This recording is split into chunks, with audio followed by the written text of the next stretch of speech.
All right, everybody, we are going to start. Thank you so much for joining us today for our very own Asian designer speaker panel. I am Jenny, the president of ASN. And I'm B, the VP.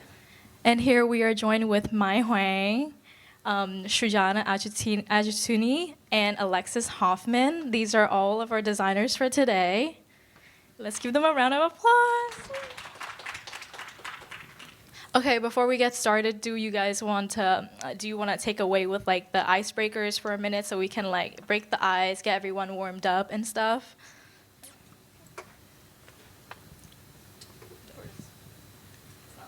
Okay, so tell us, guys, what made you get into fashion design?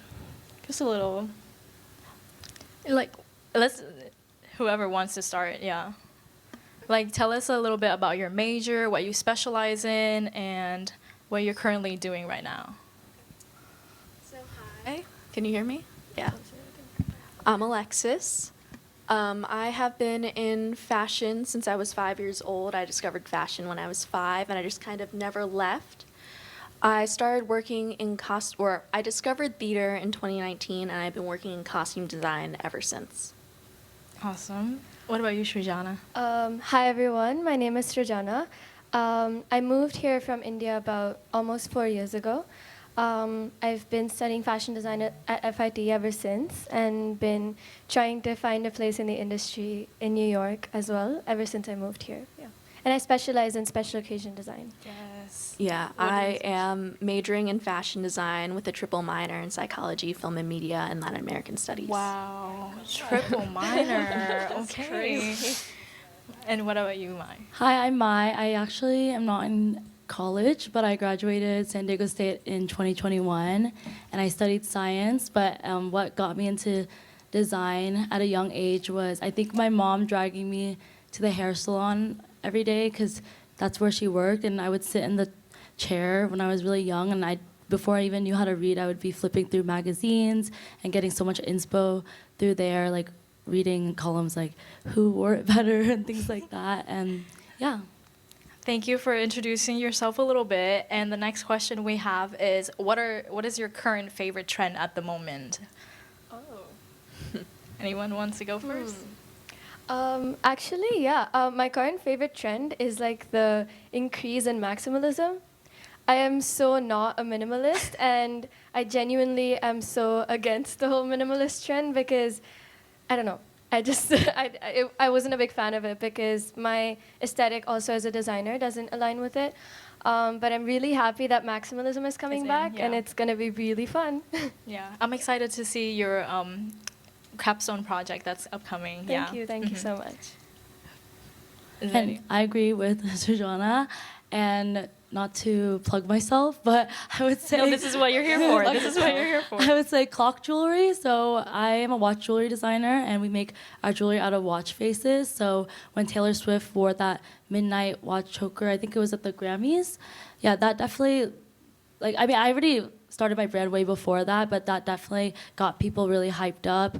And we make our jewelry like out of real working watch faces, so you can do 3 different time zones. And I would love to see people's take on it more and more too. And I love seeing what colors come into season. Just living in New York, being able to look around, seeing what colors a lot of people are wearing. Like we're both wearing green right now, and seeing how that kind of reflects the state of the world that we're in. Lovely. Oh my God, it's so awesome to like know these little things about we like start diving into deeper topics. But do you want to take it away with like the first question? Yeah. Got it. So this one's on personal journey inspiration. So what inspired you to pursue a career in fashion or jewelry design? And does your cultural background influence your creative vision in any way? Should I take it away? Yes. Okay. I think fashion is something that was always instilled in me, but I never really, until like 11th grade, looked at it as an actual career, because I don't know. I was gonna be a computer science engineer. Well, surprise, surprise. But then there was just this class I took for fun, and I fell in love with it, and it all just fell into place for me because I've been a really artsy kid. But it all worked out at the end, and something just clicked in me, and I just wanted to be a fashion designer after that. And my cultural background definitely influences me a lot because, well, I grew up in India, and I was always surrounded by a lot of color, a lot of texture. And my mom would always take me to the fabric store, and we would get our garments made for every festival we had. So it was just something that naturally came to me. And I instill it in my designs even today. But yeah. What is the first like design that you remember that you like had like a cultural background influence on that design specifically? Do you remember? Yeah. So when I started making garments for my submission to FIT and my portfolio, I made the 2 different pieces, and I would say they're very heavily influenced by Indian design. But then after I moved here, things changed because I'm influenced more by what I'm around. So a lot of things have changed. But when I started out, I was definitely more leaning towards the Indian style of fashion. That's so awesome. Does anyone else want to have a crack at it? Yeah. Yeah, so as I mentioned, I first got into fashion when I was 5 years old. I was flipping through channels and landed on an episode of Project Runway. And I remember thinking, I can definitely do what they're doing here. So I locked myself in my basement with a roll of paper, a pair of craft scissors for kids, and I think some tape. And I made myself a dress out of paper. Lucky for me, my parents actually took me seriously and immediately enrolled me in fashion design classes. So I've been doing this forever. I feel like my background really is what kind of pushed me into theater. Being Filipina, I feel like we really just have a thing for things that are loud and gaudy and authentic to who we are as people. And I definitely try and bring that into all of my costume designs. Oh, hell yeah. Loud, yeah. It's so awesome that your parents were so supportive of you, like straight from the beginning. I love that. And you, Mai? I also was a huge fan of Project Runway. I was going to say that. But because I grew up in the Bay Area, fashion design wasn't something that was pushed onto us. It was discouraged. And so I wanted to be a fashion designer from a young age. And I would sketch fashion designs all the time, everywhere I went. But that dream died early because of societal pressures until a few years ago when I started my brand. Yeah. What was your inspiration for starting your brand? Like, how did it come about? A few different things. So And what is your brand called? Sage and Savor. Sage and Savor on Instagram. Follow me. But when I went to Paris, I went to a lot of flea markets, and they had these cool vintage watch faces, and I wanted to see what it would look like as a necklace, because watches don't look good on me and they never fit me right. They look bulky, and to get it resized is just a headache. And so I wanted to make a size inclusive brand, but also have a contemporary spin on my love for vintage watches. I love that. Is there a next question we can hit them with? I'll ask. So, can you share a pivotal moment in your career that made you feel like you were like truly on this right path? Like, this is the path I'm choosing to do this journey with. Yeah, I had a 9 to 5 until last fall. So I was leading marketing at a bunch of tech startups after college, and which also is totally unrelated to my degree. But I got an email from Urban Outfitters, and I thought it was a scam, even though the @ was at urbanoutfitters.com or something like that. And they were like, we want to hop on a call and, start a collection with you, blah, blah, blah. And I was like, no way, because I used to go to Urban Outfitters all the time as a teen. That was my spot, and it was such a full circle moment, but I didn't even tell people except maybe my roommates because I didn't want to jinx it. I'm a little superstitious, so it wasn't until I saw our jewelry on the Urban website that I announced it to everyone, and it was just so surreal, and it was definitely a pinch me moment for sure. That is so crazy. How long into like your brand being established that Urban Outfitter reached out to you? I think 2 years. Wow, that's really great. Yeah. Super early on. Yeah, I still had my job back then, so I had to like juggle. try to Yeah. when I got the news, I had to have poker face. Yeah. I love that. What about you guys? Yeah. I think once I started posting on social media, it just gave me a lot of confidence, because before that I used to be a little insecure. And also when you're at FIT and you're in fashion design, you're surrounded by people who are just so talented and so amazing. It's hard to look within yourself and find what you're good at. But social media helped me a lot with my confidence. And I think one moment in my 4 years here that really made me feel like, okay, this is what I meant to do, is when I was published on Harper's Bazaar Vietnam. That was like, it's I my saw biggest. that was crazy. It's my biggest accomplishment ever, and I'm very proud of it. So that's why I'm gonna tell you guys I was published on Harper's Bazaar Vietnam. But I think that's what really pushed me even further, because it made me feel like, okay, I can really do this. Maybe I can crack it. Yeah. And I also just have to say that I really enjoy watching like all of your videos, the behind the scenes of like you working as a designer. Like Beatrice over here is also a jewelry designer, and I really enjoy every time like I get to watch my friends like working behind the scenes. It's just so crazy because the whole process is like very extensive, and it's just nice to know like, oh wow, there's a lot of work being put into like each like garment you made, you know. Thank you. Yeah. So I do costume. So I do costumes up in Connecticut a lot of the times. My very first show, one of the moments that made me start to think that I made it was during tech, watching this dress that I partially pulled, partially made, just on stage in the spotlight. That was the first moment where I was like, okay, I can really do this. And then after opening night, so Connecticut, mainly white people, there was this one girl in the cast. She was 14 at the time, Asian like me, and she came up to me after the show, gave me a hug, and was like, "Thank you." And I thought she was just thanking me for, doing the costumes, making her feel good on stage. And then she told me that she never considered costume design to be a career for people like us, because she had never seen anyone who wasn't an old white woman doing that kind of job. So that made me really feel seen and made me think that, yeah, this is actually what I'm meant to do, especially if it is going to help people and give them the confidence to both be a better actor and just be themselves. I think it's just really great, like when you do all of these works behind the scene and like just to be acknowledged by one person, like it could make you feel seen. Like that's the same for me. I feel like when making content, like just one person who says something, you're like, wow, like I'm on the right path. I'm meant to do this, like it's very reinforcing. Yeah. Mm-hmm. Do you want to? So our next question is about challenges as Asian designers. So is there like a recent challenge you faced as an Asian designer that made you like hinder a little bit? If you want to talk about that. And how have you overcome it, or like anything? Yeah.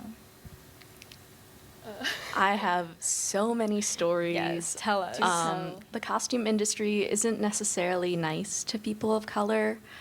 I think one of the biggest things that I've had to just face recently is I definitely have these moments where I've done shows that focus on celebrating AAPI identities, and there's something that feels like almost like home when you do projects like that. Everyone is so supportive of each other, and it feels so nice to do, versus a lot of the other projects I've done where I'll have a producer ask me, oh, can you speak Chinese?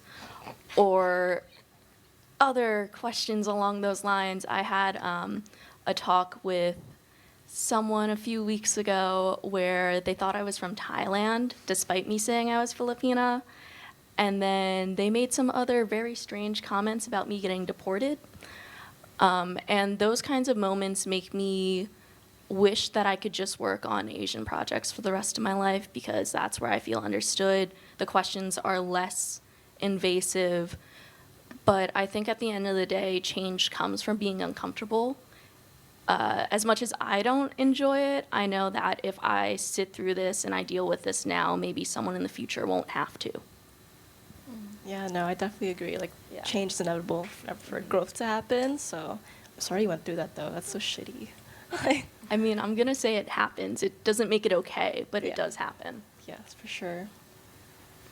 I think that being an Asian designer, there are many challenges that you would face daily.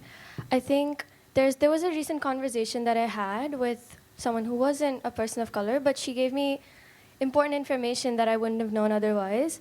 As I'm graduating soon, I was talking about careers and how to find jobs with someone. She was telling me about how big companies, so there's two ways that it could go. One way is they hire people who kind of look like them. For example, if you think of a company like Ralph Lauren, you have an idea in mind of how the people who work there are going to look like. So they're going to hire people who look like them. The other way it could go is they hire you for diversity. So regardless of how accomplished you are, people are still going to look at you and look at your ethnicity first before they look at your accomplishments. But that's something you could use to your advantage sometimes, but that's something that could also be a disadvantage. You just have to accept it because that's the reality of the world and try to take it to your advantage and not let shitty things get to you because they will happen. Just have to like grow a strong shell, I guess. Yeah, gotta have thick skin. Like, Yeah. also I hear so many stories of my friends just like being like the token hires, like, you know, the diversity hires. So that's the reality. It's sad, but you just gotta use it to your advantage and like, you know, use that as a stepping stone and like level up next time. Yeah. I don't have anything to add. Those are great answers. Okay, next question I have for you guys. Let's talk about your creative process and like innovation in the industry. Can you walk us through your creative process, like from concept to execution, and like what inspires you during each stage, and where do you find your inspiration usually? With jewelry, it's a lot easier to start than I would say apparel. You can just throw all the chains, charms, and watches right in front of you and take the pliers and make it and alter it a lot easier. So that's what I do. I like to just dump it in front of me. My room used to be so messy all the time because of it. It was actually really irritating. But now I have a showroom, so I can do it there. It's so much more organized. But I like to visualize it either from my mind or something that I drew out and make it. Like, for example, I was like, I want to do a skirt out of watch faces. I really want to do that. I don't even know where the inspo was, to be honest. Maybe Pinterest, but I got the chunkiest watch faces I could find on eBay, connected them all together, used myself as a mannequin because I didn't have one. Just a lot of trial and error and just using what I had in front of me. Technically, when I started my business, I had $15 and just like a small resin kit from Michael's, and that was enough. That's so amazing. Like, I feel like inspiration comes from the smallest thing, right? Just like Pinterest, like throwing things out and just like seeing what works. I love that. For me, my inspiration, it usually comes from things that I come across daily. And very often it's emotion. That's something that I'm really inspired by, happiness, or there was one collection that I worked on called What's It Like in Your Head? And it's really about the creative process and how you feel while working. So it's usually emotion and very rarely like a specific thing. But I try to instill that emotion into my designs. So my creative process, I'm a very organized person, and I like to have proper steps when I'm working. So I start off with like the mood boarding, and for my thesis collection that I'm working on right now, I spent one day every week during my last semester going to a museum or a library, and I would just sit and go through books and find things that I could possibly do or be inspired by. And yeah, that's really how I gather my inspiration. And then I try to sketch out, or a lot of the times when I'm trying to go to sleep, that's when my brain starts to work and I get a lot of ideas. So I just like get up and sketch it and then go back to sleep. But that could be annoying, but it works for me. But yeah, that's really my creative process, and I start to play with a lot of fabric. I'm really inspired by texture and color mainly. So And emotions, right? Yeah. Also, how long does it take you to finish a project usually? Like from you know, like creating it, like the concept to like execution. Like Do you have an estimate? I know it's probably different for each project. It's very different for each project. For example, for my thesis collection, because it's a much bigger scale and requires a lot of thought into it, we spent one entire semester just with the ideation, and then now we're spending an entire semester making them. I see. But then it could also very well just be like a week, and I just find inspiration. I go find fabric, I make it, and I'm done. Oh, I So see. it really depends project to project. Got it. Yeah. And what about you, Alexis? Yeah, so mine's also very much project to project. But normally I get hired, brought onto a show. Then I get to talk to the director or the producer or whoever I'm communicating the most with. Sometimes it's a writer. From there, they will give me a script along with their ideas. I will read through the script, annotate it, figure out what these characters are thinking, how they're feeling, do some research on what the time period is, what the inspiration is. So at one point I was doing a show where originally the idea was zombie airport. So I spent a lot of time researching zombies and airport attire from, I think we were thinking of the 60s. After that, I pull together a mood board. I do some quick sketches or some full renderings, depending on whether or not these costumes are going to be made from scratch or just pulled from racks. And I also talk to the actors, see what the actor's thinking for their character, since at the end of the day, they have to feel comfortable in what they're wearing and also feel like whoever they're supposed to be playing. And eventually I get to the step where I get to talk to lighting designers and set designers and figure out how to make everything cohesive.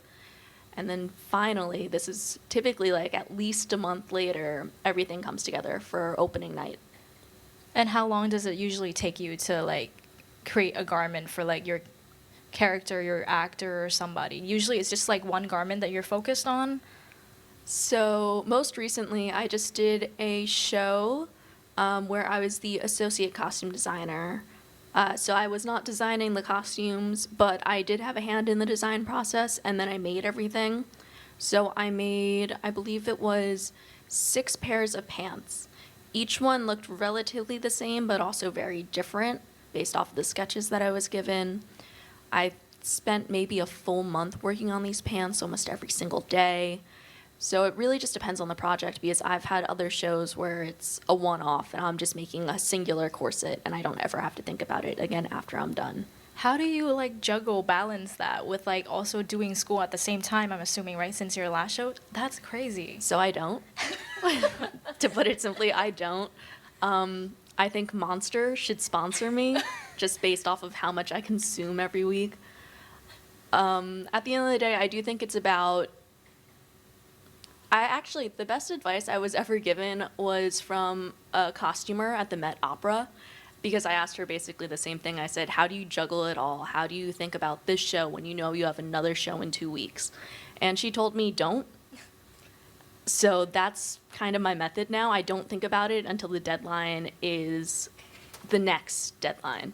So if it's a month away and I have something before it, okay, I'm going to think about that one for now and just pretend that the other one doesn't exist until I really have to. I think your journey is really fascinating. I'm just really curious, like, how did you get into like making costume for Broadway? Like, was it an easy way to get into Broadway as a costume designer, or like did you have to do a lot of like outreaching and stuff? So first things first, technically I'm not working on Broadway quite yet as a costume designer. I have done some off-Broadway stuff, mainly regional currently. It's kind of about who you know and when you know them. I got my very first job in costume design by wearing a pretty dress that I made at a party. And this person came up to me. We were both quite drunk. She came up to me and she was like, I love your outfit. And I said, I do costumes. She gave me her number. I texted her. We're friends now. She was a producer. Turns out she doesn't remember talking to me at all. But it got me a job. So it's really just about who you meet, when you meet them. And expressing yourself. Yeah. And not being scared to do it. Mm-hmm. Love that. So for Srujana and Mai, what about you guys for approaching networking, collaboration, industry? How do you guys do that as Asian designers? I think networking is very important, but the advantage of living in New York City is you can network every day anywhere, including school. You can meet a lot of really important people, really a lot of people that could help you in the future at school, or within clubs, or at your internships or anywhere. Networking is really important, and it kind of becomes easy when you live in a city like New York. I can't imagine how it is when you were in San Diego, but maybe because it was also a big city, it isn't as hard. But I think having the guts to go up to someone and just randomly talk to them. Introduce yourself, right? Just introduce yourself. That's just how it really works out. And I don't know, just putting yourself out there, reaching out to people on social media, trying to ask someone you would love to collaborate with, pitching yourself to them. All of these things are very important. When you're a designer, sometimes it becomes very like tunnel vision. I just want to work on this project, nothing else. But it's very important to look at it from other perspectives, like other business perspectives as well, and reach out to people who could help you. It's very, very important. What advice do you have, Mai? Yeah, surprisingly, even though California is very diverse, I definitely feel not as comfortable coming up to people and saying what I do because there's like, oh, okay, cool, and turn around. But here I feel I'm so grateful because New York is the best place to network. And yes, so you can do social media, of course, and DM people, but nothing beats a face-to-face interaction. That's why I still do pop-up markets once in a while, even though it's technically not scalable, as many say, because that face-to-face connection, you never know who you're gonna meet. Even if it's at a random event or a party, like you said, it's the odds of someone that is interested in your creative work or a creative themselves, professional in some way that can connect you, is way higher. It's better than none. It's better than if you didn't approach them, and it's very likely, especially in New York City. So I would say my biggest key is to always introduce your brand when you're introducing yourself and do it with confidence. That's so true. I just want to add, for example, there was this like big influencer from India who was just traveling to New York, and she posted a video that she's in New York for about a month or something. I just commented on her video saying, hey, would you love to collaborate? And she replied, and we had like a really nice, fun collaboration. It's really just about putting yourself out there and letting people know that you're open to working with them and you're just like a fun, open person. No, yeah, it's just as simple as like dropping a comment. Hey, I really love your stuff, would love to collaborate. And I've seen some of your pop-up like TikToks too, and I was like, my friends send them to me. Like at first I didn't even know you until I saw the TikTok, and then I met you in person, and then I made the connection. I was like, that is so crazy that like I now know you, and like I can just like come up to one of your pop-ups and like talk to you like that. Yeah. So next question we have, let's talk about like the future of fashion and like representation as Asian designers, all right? So are there any chances you would like to see within the fashion industry and the jewelry fashion industry in terms of like representation and inclusion? Like what are your thoughts on that? Definitely want to see more faces in the media and the fashion industry, but that's not going to happen if you are too scared to put yourself out there. I want to see people be more bold, authentic, and proving your parents or family wrong that think that this can't be a career. And yeah, because anything can be a career, yeah, especially in 2025. Yeah, the thing is, there's one common trend that you see in the fashion industry where all of the creative directors are usually men. That's a big change that I really, really want to see, where I see more female figures in a position of authority in the fashion industry. Not just people of color, but just women in general. That's something that is a big change that I really, really want to see. And I saw this post that said that the trend of female creative directors is increasing. So I'm really happy about that.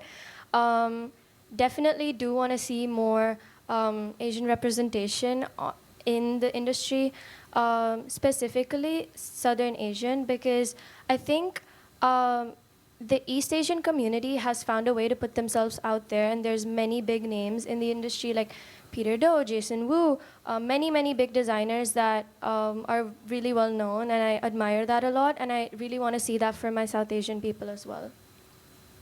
100% I agree. I would love to see more too, because right now I don't know a lot about like South Asian designers, so would love to see more representation. I feel like more representation for Asians in general. Yep. Yeah. And then for me, not just for Asian people, for all people of color, I would love to see us have the opportunity to work on shows that aren't just about our own stories. You know, not everything that we do has to come from a place of identity and generational trauma. I would love to see something more fun, upbeat, happy, not necessarily. Yeah, exactly. No, I agree. I really like that. 'Cause that's such a real thing. It always comes from our past, so it'd be nice to just not have that, just pure inspiration from something. It's great. So our last question for you guys is about your own future projects you guys have going on. Want to talk about any of those? Anything exciting you have upcoming, feel free to share with us so we can keep up. And support. So at our showroom and our pop-ups, we allow the customers to be your own designer. So you can choose the watch faces. I cut the chain to fit your wrist perfectly, and then you can choose the charms and arrangement of chain that you like, and we make it on the spot. So it's super memorable. It's super fun for people to come, especially during the holidays with their family and friends. But for people that can't come to New York City, we just launched a digital customization, so you can customize on our website. I don't know how to code, but I worked with ChatGPT and like some engineers to launch it, and we're just trying to iterate and make it better and better. But we want to create the same memorable experience of being your own designer, like those video games you used to play as a kid where you would customize a character and customize their clothing or accessory. We want to bring that digitally as well and allow you to purchase it. I really love that like you do that with your brand personally, like when you can just come up, oh, I like this watch face, let's make something happen. Do you ever just like get stressed that like, oh, I have to finish this, or like if they're like in a rush to go somewhere, like how long does it usually take you to just like put it together for a person? If it's me, I'm pretty fast, but my team is a little bit slower, so I do see us being stressed sometimes when you have like a line of 5 people waiting on their item. But I would say our customers, maybe, okay, knock on wood, but I've been very lucky. They're very patient, and they're mostly Gen Z, and they're mostly women, so I don't really get a lot of Karens, and it seems that people appreciate the process and they like watching the process, and they know that the bracelet's not going to be made in 5 seconds, of course. That's so, amazing. Like yeah. I'm pretty lucky. So people are not usually very impatient. Also, when you want to get something customized, you want the person, the designer who make it, to take their time with it too. So I'm sure like all your customers are really nice too, right? Yeah. That's really nice. There are a couple of things that I'm currently working on that I'm very excited about. Number one is my thesis collection. I've worked really, really hard on this, and it's been like the most inspiring year yet that I've had as a designer. I'm instilling a lot of myself and putting my blood, sweat, and tears into this collection. And I'm very excited to share it with all of you. I think I've had a very important, pivotal moment in my career so far this week, where I figured out the name of my brand, and I will be releasing it soon. So I'm working on the marketing and the ideation of the brand right now, creating labels and everything. So I'm very, very excited about that, and I'm going to open an Instagram account for it soon and start marketing it and advertising it, so that by the time I release it, probably in like 6 to 12 months after graduation. So I'm very, very excited about that. Do you want to plug it? Like where can we find out when you're going to be like announcing your brand? You can find out on my Instagram. Yeah, I'm not ready to share the name with everyone yet until I patent it, so that I can keep it to myself. Yes. Right Also, now. where can we find your capstone project? Where like when is it coming out? Where can we see it? Well, I'm gonna be finishing it on April 9th, but I won't be releasing it until May.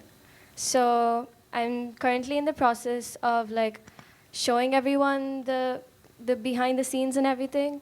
But you can catch all of that on my Instagram. But apart from that, you will all be able to see my collection around mid or end of May. Amazing. Yeah. So before we graduate. Before you graduate, Yep. yes. Awesome. And what about you, Alexis? So I have a few projects coming up. I am doing a show up in Connecticut. Equity production of Shawshank Redemption is coming soon, which I am very excited for. I am also working on my thesis.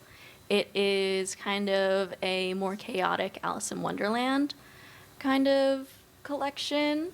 So that should also be posted sometime soon, or if you're on campus, you can see it. I want to say it's April 28th. In the Something like Great that. Hall, something along those lines. But after I graduate, I'm kind of just looking forward to seeing what the rest of my life has in store for me. That's where I'm at right now. I have plans, and I will be sharing them eventually, but I'm happy to be where I am right now. Amazing. And you can find all of our guest speakers' Instagram on any of these screens. Their @ is shown below. But other than that, thank you guys for being here. But we will open up the floor to all of our people here. If you have any questions, feel free to ask them. And we're going to have a Q&A session and then a networking session afterwards too. Do you have anything to add? I'm just really excited for your guys' stuff, for both of your projects, and for online. I will be there. Yeah, I'll be there. So yeah, any questions you guys have for designers? Yes. Oh yeah. I just wanted to know, what was the first thing you guys ever created? Oh, do you remember those crystal wire wrapped rings that during quarantine, where you would go to Michael's, get the wire and wrap it around the ring stick? That's my first creation, and that's why I knew customization was something I really wanted to keep. Do you still have that up to this day? Some people in San Diego still wear my rings. I don't know how, like it hasn't tarnished yet, but they'll DM me. They're like, I just saw you on Drew Barrymore, and I'm wearing your crystal wire ring right now. That's so sweet. That's really cool. Yeah. Wow. What about you, Srujana? The first thing I ever created were these props for a stage back in high school in India, where I had to make like ballerina dresses out of paper.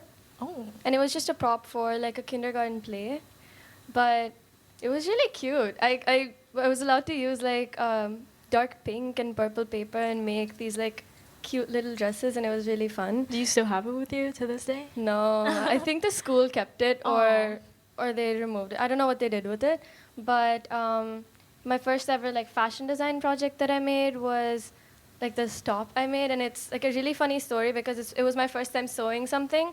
So I sewed the armholes shut. So the front and the back armhole was sewn together flat. And I was like, oh, this is amazing. I finished my project. And then I tried to put it on. I'm like, where do I put my arms? And it was really, really funny. But yeah, that was the first thing I ever made. I love that. Yeah. And then for me, it was that paper dress, or I'm going to say it was the paper dress. I've been sewing before then, so it was probably a pillow or something. I do not have the paper dress, but if you follow me, I will post a photo of Yes, it. please. Yes. Do you we wanna remember see when you that. first started like creating that paper dress? Like what age? Oh, I built it in like less than an hour. Yeah. I'll post photos of it. Yes, Y'all- please. Yeah. Anybody else? Oh, we have a I think you guys already answered this, but like with so many classes at FIT all at once, how do you prioritize one class over the other, and how do you balance everything except that, like networking and side projects while learning at class? Huh. Right now, in my thesis semester, I just have, I think, 4 classes, so it's not too hard. I think apart from my major, like, core fashion design classes, I try to just finish all of the other work in class so that I don't have homework. Like, I have a CAD class this semester, and I have a project due tomorrow, but I finished it last class during the class. So that's just the best way to handle it. And I think organization is the best way to just make sure you have enough time for everything. But yeah, you just need to organize and find your pace. Thank you. Yeah. Yeah, I would say communication. Let your professors know, oh, I have a deadline in this class. I might be a little late for this. Let the people at your networking know, yeah, I'm still a student. Just being able to tell the truth is probably the most important part, both to other people and then also to yourself. Know what you can handle and what you can't. I 1000% agree with that because sometimes it's just really hard to juggle everything. So communication and transparency with your professors, especially, hey, like I have a lot going on, midterms, projects, da da da. Like I just need like an extension a little bit. That really helps too. Yeah. Yeah, that's very true because my major like thesis collection, both of ours, garments are due next Wednesday.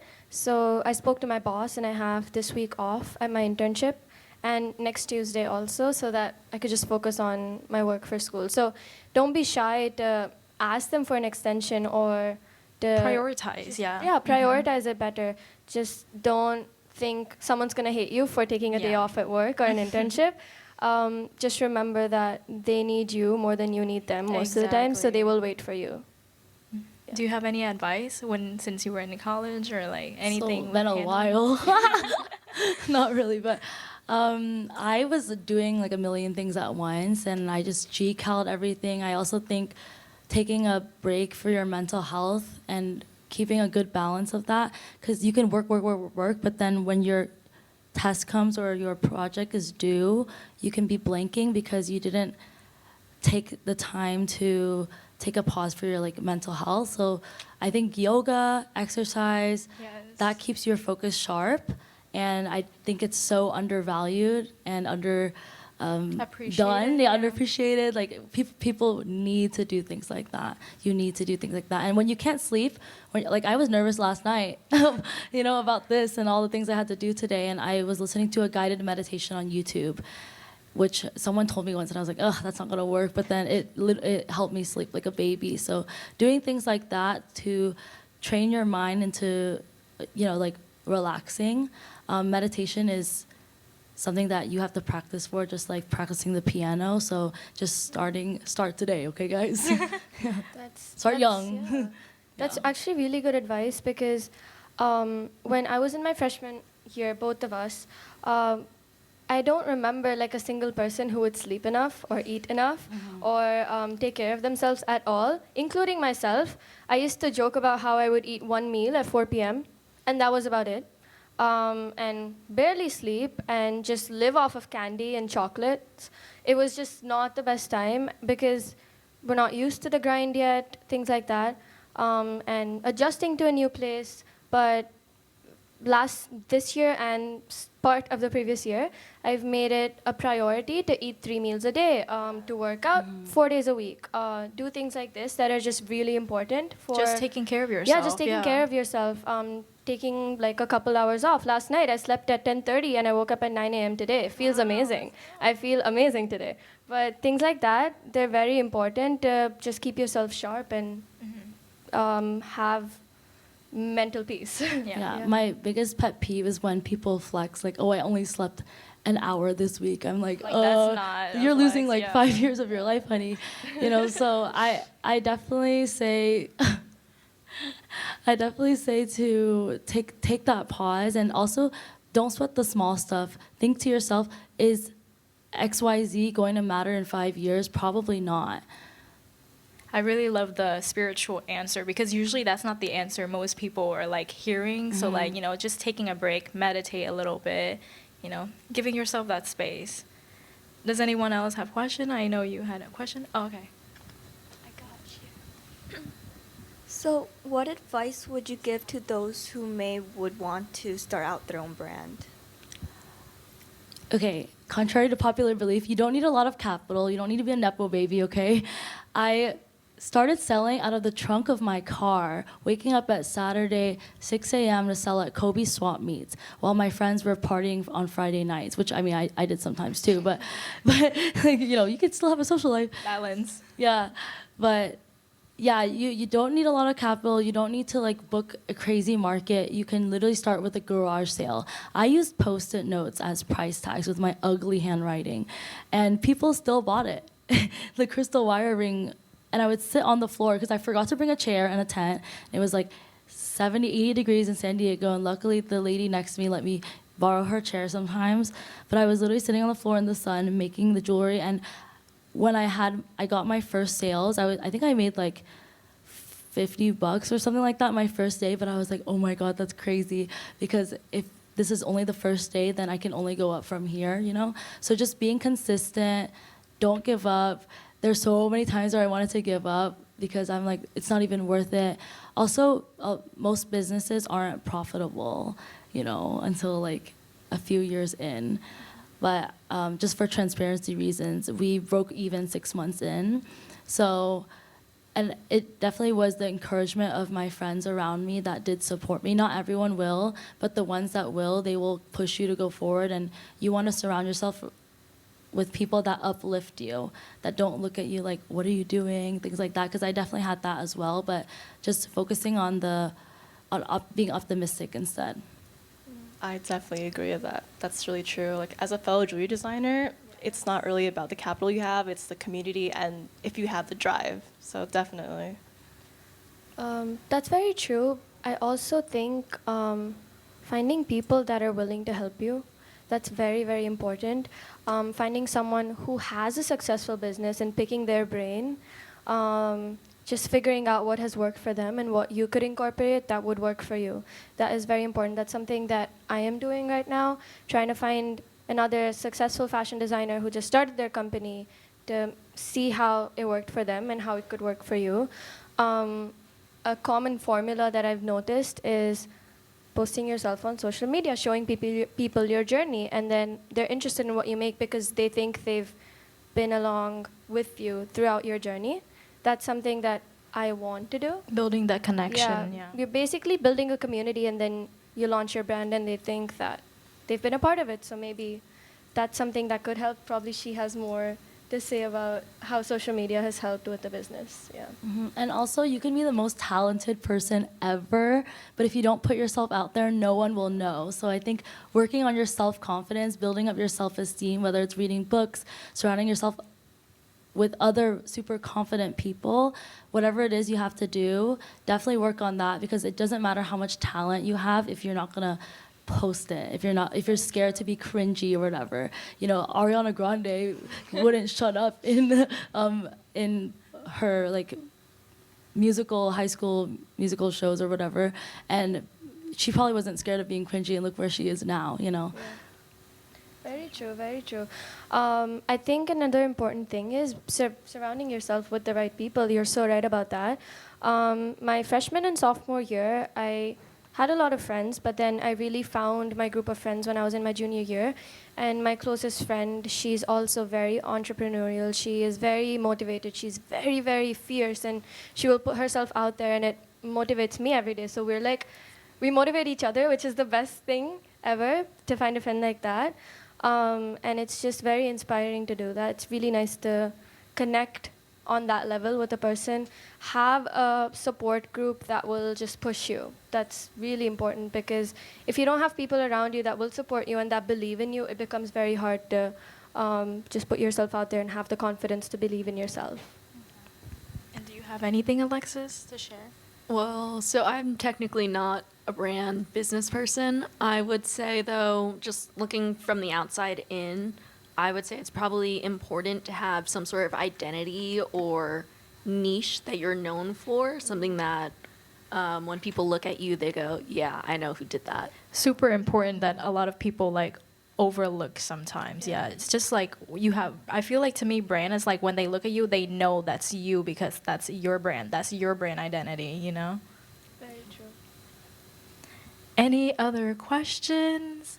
I'll give it to you. We'll go here first because.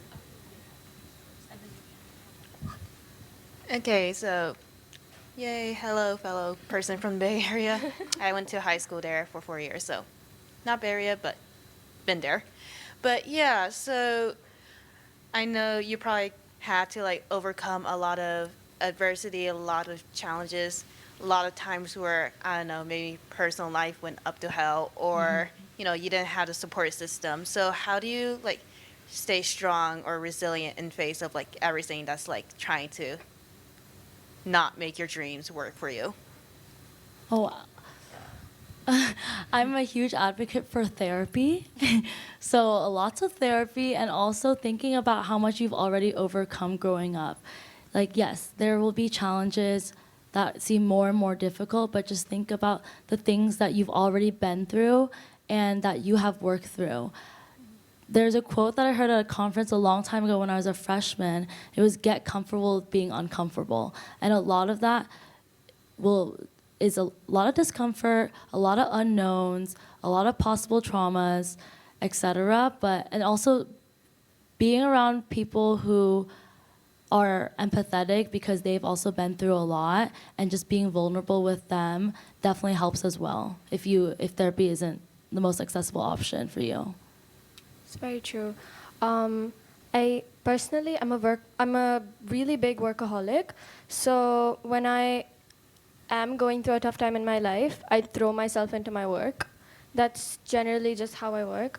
I do take some time out to focus on things and work on myself and try to just be positive. Sometimes it can be very difficult to just get out of bed and like procrastinate, but I know that at the end of the day, if I did something productive, whether it's just like making food for myself if it's a tough day or doing something, is just going to make me feel better. So I just get up and I try to do that.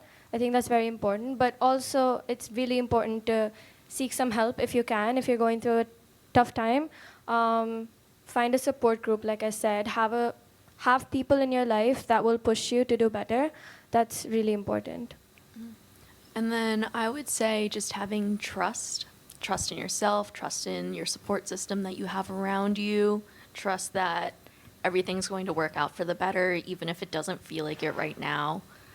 Personally, I feel like some of my biggest accomplishments came out of what I would consider a loss or a moment of just unhappiness. Just having trust that you're going to end up where you need to be at that exact moment in time, and there's a reason that it isn't happening right now.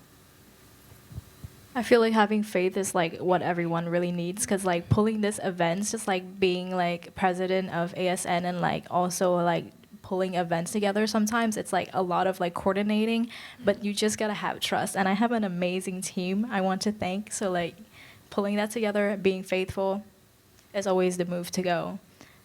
You have the question next, right? I'm pretty sure we've all been in that position where, you don't know how to take the rejection, you don't get the internship. How does it feel to be on the other side when you're starting your own thing? Like, how does it feel? How does that emotions, like, change? Well, okay, so I just went through a lot of rejection in the last couple of months, and we're not going to quote me on this because I would never say this, but you're allowed to cry. It's okay to just feel all your feelings, whether you need to go up to your roof and scream or, I don't know, break a glass or sit down and draw something new. Just allowing yourself to know that you're feeling rejection and your emotions are valid. And being able to move on from it, I think, is probably the most important part, being able to pick yourself up and say, this sucks. Time for the next one. I think, well, I'll just be transparent. Yesterday, I got rejected from my dream internship after graduation for the Ralph Lauren design internship. I interviewed for the position, and it was like a big rejection for me, and I'm pretty bummed about it still. But something that my dad said really just put things into perspective. It's a cliche for a reason that you hear this. When one door closes, there are other doors that open. It just means that I'm going to have more time to work on my own things, or maybe find a better job or something that's just better for me. So yeah, I think it's very important, especially when you're starting out on your own thing, to keep things in mind about how rejection felt and how you've been treated, because it can be very hard, it can be very daunting stepping into the industry, trying to find a place for yourself. But be nice, be kind. When people come to you for advice, don't push them away. If someone needs help them out as much as you can. That's something that I think is really important. And for example, right now, I'm not in a position to pay anyone who helps me or anything, but I know for a fact that in the future, if someone is willing to help me, and if I'm in the capacity to hire someone, that I will keep those people in mind who have helped me when I didn't have anything. Yeah, 100%. Rejection is redirection, and I'm a true believer in everything happens for a reason. If you don't get the job you want, you don't get the internship you want, that's because there's something out there that is better for you, that aligns better with you. You just have to believe it. And just because you don't get, a position that you want, it doesn't mean that you're any less valuable as a person or anything like that. There's just something out there that's better aligned to you, even if it doesn't feel that way. And think about college rejections, right? And I mean, I'm hoping a lot of you are glad you ended up here, but imagine if it went elsewhere and you just dwelled on that, then you wouldn't be able to fully flourish and embrace the experience here and be open-minded. That's very true. Because, I was rejected from Parsons for the fashion design program, and then I got into FIT, which I didn't think would happen. I even accepted a seat at FIDM in LA because I was like, if I didn't get into Parsons, I'm not getting into FIT. But again, they're very different programs and they focus on very different things. So I'm glad I came to FIT because it 100% fits my needs better. So definitely rejection is redirection. That's a very good point, because otherwise, what if I got into Parsons and I ended up in the wrong program and I didn't have professors for an entire semester? That would have been a bad choice for me. Yeah, so definitely take rejection with a pinch of kindness and just remember that something better is coming your way. And don't be so hard on yourself. Yeah, definitely, don't be hard on yourself. I'm trying to remember. And especially in this generation, we have a lot of resources with Pinterest and Instagram and having people outspoken about how they went through that journey and stuff. But there's also a lot of mention about mental health and burnout. How do you guys go through or manage your burnout? How do you get out of it? How do you prevent it? Because especially for me as a designer, just for graphic design, I have sparses of design adrenaline. You guys experience it. I've seen that before. So how do you manage that part? Yeah, no, especially as college students, we know that part. Yeah. Burnout is something that all of us experience very often. Especially, I think it's hard to come up with inspiration when you're forced to do it, because you have a deadline and you have to come up with inspiration for a project, and you just find the first thing that you're like, okay, this can work, and then be inspired by it. That happens, and it's happened a lot to me. But one thing that's helped me a lot to avoid burnout is to be consistent rather than overworking for a week. Be consistent from the very first day of your semester, for example. Start working on it as soon as you have time, rather than leaving it to the end of the semester where you have 2 weeks before the project is due and you just have to grind and really, really work. Because at the end of the day, 2 weeks before the deadline, you're still going to work as much as you can, but you may be able to produce better work if you just are more consistent and work throughout in doses rather than just try to do it all in one day. Yeah, that's really important. I 100% agree with that, and also just giving yourself grace and talking to yourself kindly like you would to a younger sibling, and just patting yourself in the back saying I'm doing great, I'm doing fine, and just not being so harsh on yourself, because at the end of the day, you are trying your best. And I know in society we push that you have to be productive all the time, but that's not true. No one is productive all the time. So it's okay to take a break, and it's okay to do something else and get your mind back to track after. Yeah, and I mean, it's different for every person, but I think it's okay to quit. If something is not working, it's not clicking for you right now, you can quit. You can come back to it later. Now, if it's a paid job or a school deadline, you can't necessarily quit. But it's also okay to kind of do it in a way that doesn't make you completely happy, just getting it done. Maybe it's not the best thing that you made. Maybe working on it just made you angry or tired. Maybe you just need a nap. That's fine. You don't have to give 110% of yourself to every single project. That's very true. That's very true. I feel like being okay with like mediocre work is sometimes because I feel like most of the times we push ourselves like so hard, like, oh, this has to be perfect, this assignment has to be perfect. That's when you really drive yourself crazy, right? So giving yourself that grace, like you guys said. That's very true, because when you're a designer, or like a jewelry designer or a costume designer, any type of designer, after you're done with the work, you always look at it and you're like, maybe I could have done this, or maybe this could have been done better, or there's always something that you think you could have done better. But sometimes it's just about getting the work done. It's just as simple as that. Get the work done. Don't focus on, be perfect if you can, but there's always going to be something you can change, and that's what the next project is for. Yeah, being able to learn from your mistakes, knowing that, okay, if I work this much, then there's a pretty high chance that I'm going to get sick. Or, okay, this one sucked. And actually, that's some of the best advice that I was ever given.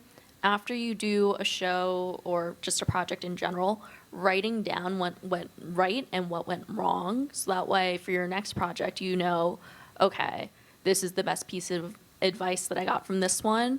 I can apply it to this one, and it takes this much off my plate. Amazing. Do we have any other questions? Oh. Hi. So I know we definitely touched on. Is it on? Yeah. I know we definitely touched on this already. But I was wondering if you guys could speak on if maybe you've ever had a lapse in passion, or if your dreams have ever come into question because of like societal pressures, for example. So yeah. Yeah, I've changed career paths like 500 times. I like was an EMT, I was in marketing, I wanted to be a scientist, but I think, and this is maybe like not what everyone agrees with, but I think a lot of the times what you loved as a child and what you really were passionate about in your childhood is something that people always come back to. When they escape the corporate life, what's the first thing they do is a hobby that they really loved growing up. And for me, it was design. For me, it was anything artistic, creative. I grew up around an artistic family, but grew up around people who didn't push that at all as a career and more of just like a hobby and a creative outlet. But it wasn't until that I moved to New York that I really saw the potential and knew that it could be something a lot more than that. And I think that's okay. Like, I think we're all like pretty young, and you shouldn't die curious, right? Like, if you want to see what it's like to, let's say, be a graphic designer in corporate, then do it. Just apply to everything, do it, because you never know what's going to happen. If you don't like it, you can quit. It's not a big deal. I know everyone's always like, oh, you have to stick to one thing and be really good at it, but I don't believe in that. I'm a person that's multifaceted, that has a lot of passions, and I think that with a lot of trial and error, I'm in a happier place now. But even now, as a full-time brand owner, I still, sometimes I'm like, what if I did this? What if I did this? And it's the perfect time to do it. It's never too late to try something new. That's so true. I grew up in a very traditional sort of family where I was on the conveyor belt to just becoming a computer science engineer, to be honest. Like 8th, 9th, and 10th grade, I used to wake up at 3:45 in the morning, go to class, this like coaching center where I was being trained to go to like the best engineering school in India. Never would have gotten in, and I knew that already. I was horrible at physics, good at math, good at chemistry, but physics was like I was really, really bad at it. And I knew that, but I would still do it because I thought that was my only option. And I used to go to the coaching center early in the morning, go directly to school from there, spend my time in school, go to music class because I'm also a professionally trained singer. Also go to art classes, and it was just a really busy life. But then I decided I'm not going to do it, and I switched to fashion, and then I came here, and it all just worked out. Just have trust in yourself that if your gut tells you that what you're doing is not right, just go for it. And if it doesn't work out, you can always go back, like she said. You're so young, even if you're not young. I even advised my dad today, I'm like, if you don't want to do your software job, just quit and start a business, do something. But it's never too late to change or quit or do anything. It's usually because we come from, everywhere in Asia, usually, it's really a lot of societal and family pressure about what our extended family is going to think. My entire extended family was really against me coming here and living in New York alone where I don't have any family, or just doing anything other than like computer science engineering, because I have, for example, like I have 5 cousin brothers and 5 cousin sisters. All of them are engineers, and I'm the youngest one who's a fashion designer. My brother has 4 elder brothers. My dad has 4 elder brothers, and all of them are engineers.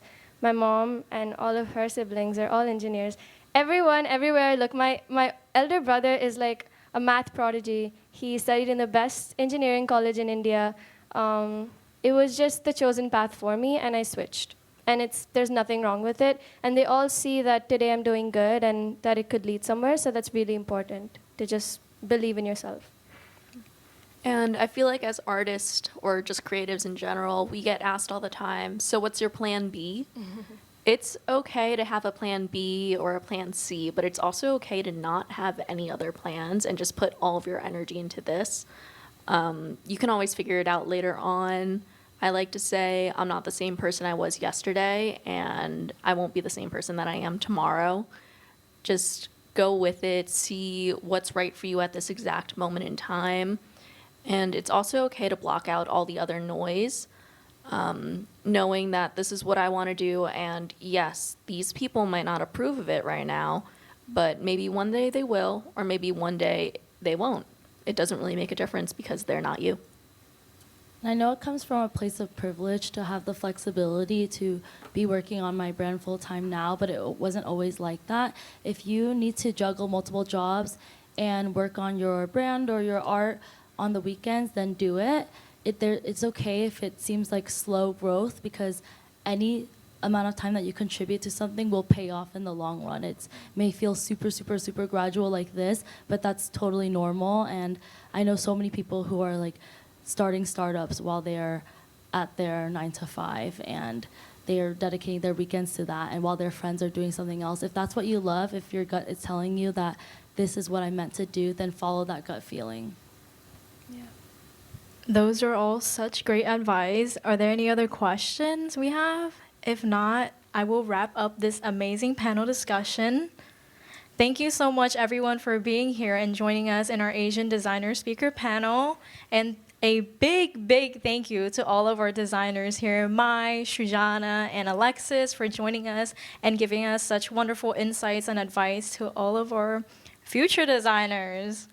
Thank you, guys.